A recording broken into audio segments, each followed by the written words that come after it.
Good morning, people! Oh my god, and he's back. I'm sorry I cannot make any new videos over the past 2 weeks because I was on vacation.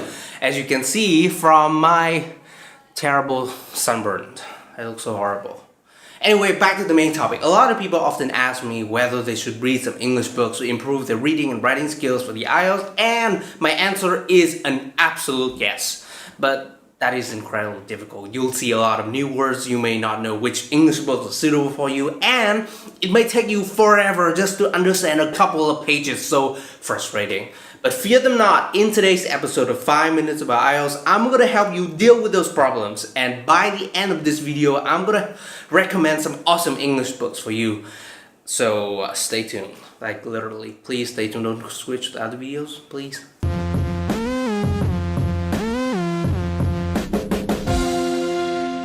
Hey guys, it's Andy again, and today's episode of 5 Minutes About IELTS is all about reading English books. I still remember the first time I read an English book, and I opened the first page and I was like, I quit, I can't do this, there are too many new words, I can't do this. That's how I felt the first time I read an English book. There are too many new words. So what should you do first when there's a lot of words that you don't know in a book? First, if the number of new words is like gigantic, then you probably need to find an easier book to read and more suitable to your level of English. Second, if you think you can still deal with all those new words, then don't use a dictionary yet. Try to guess the words' meanings based on their context and try to understand the general meaning of the whole passage or just a paragraph. That's okay.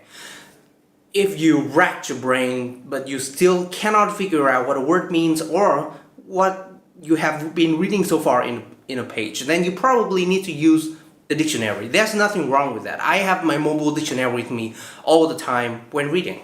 Finally, and this is the most important thing I always do, read slowly and carefully until you're like 99% understand what you're reading. I mean, it could maybe take me like 9 or 10 minutes or even more just to understand one single page. But after I finish the book, I can always recall what I've just read and even some of the cool new words from there. I hate it when someone just skims through a book and after they are finished, there's nothing left. So, what books should I read?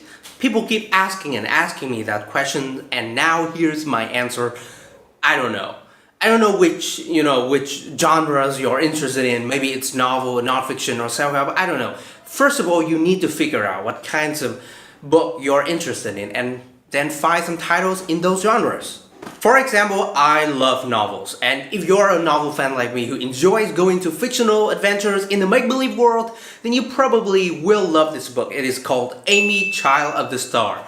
It tells the story of a boy named Pedro. One summer night, he was wandering on the beach and suddenly, out of nowhere, an extraterrestrial appeared with his spaceship.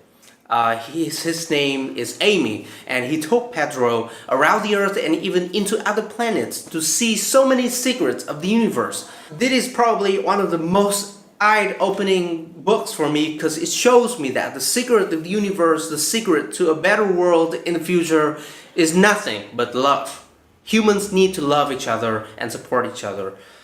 It's a very good story. And even more interestingly, this book is written for children, so it's easy to read and it is perfect as a starter for reading English books. Other novels I'm crazily into are The Alchemist, Siddhartha, The Fault in Our Stars. If you watch the movie, then you will love the book. It is written for young adults, so it's super easy to read. It's like spoken English. And what else?